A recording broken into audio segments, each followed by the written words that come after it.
We're back with a Fox News alert. ICE releasing new migrant arrest numbers from an operation in Massachusetts that they say is their largest nationwide operation ever. Operation Patriot ran during the month of May and resulted in the arrest of more than 1,400 illegal migrants throughout the state of Massachusetts, 790 of which had previous criminal convictions or charges, while another 277 had final orders of removal and deportation orders. Imagine if they got cooperation from the local police, how much better they could have been. Fox News got to ride along with one of the teams last week. The U.S. Attorney for the District of Massachusetts is set to hold a news conference later today with ICE officials to discuss their results. I think the important point is the one that you raised, Brian. You had the locals as well as the state police did not help ICE with this operation. So they had to get more guys, and the amount of criminals that they were able to capture on this operation, this is their best operation yet. So Bill Malugin was embedded with them, and he was sitting here on the curvy couch on the weekend show. Watch this. Within like 3 or 4 hours, take a look at this graphic right here. These are some of the people they arrested while we were with them. There was a Salvadoran on El Salvador's most wanted list with an Interpol red notice out for aggravated murder, kidnapping, and robbery. You had a convicted child rapist from El Salvador, previously deported, living right next to a playground, I would add.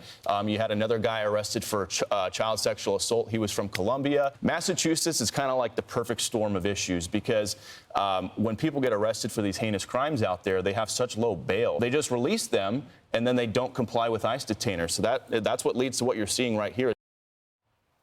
So that was Bill Malugin yesterday on the ride along, and that's just it. I know the president just rotated his new ICE director out. He wants to see the numbers bigger. To me, I'm fine with the numbers.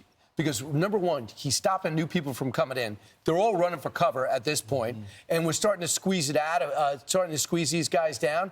I'd rather take your time, do the investigation so you don't make any mistakes. You got to be surgical, and I agree with that, Brian. And I think another aspect of this is that there's been a lot of the media talking about how the ICE agents are covering their faces. Well, stop doxing them. Stop sending information and leaking it to activists because these agents didn't sign up for it. Look at San Diego. The mayor in San Diego exactly right. Came out and said they're terrorists. And speaking of California, in Los Angeles, there were 36 Chinese and Taiwanese nationals that were at a nightclub.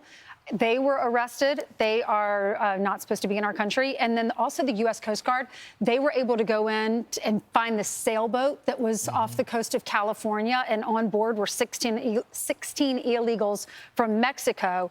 They caught them. There was a C-130 Hercules airplane about 54 miles off the coast. They saw the boat. Coast Guard went in and arrested them.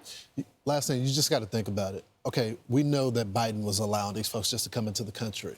But now we know that all these criminals that were here, they didn't just find out about these criminals being here when Trump took office. They knew about them, and they just let them sit in all of these communities. You still got the governor that's not giving support. You still got the mayor, Mayor Wu, that's still not supporting the administration. And keep in mind, Mayorkas lied to everybody and said the border was fine. Closed. The same thing was closed. It was locked. It was People secure. Right. I'm Steve Ducey. I'm Brian Kilmeade. And I'm Ainsley Earhart. And click here to subscribe to the Fox News YouTube page to catch our hottest interviews and most compelling analysis.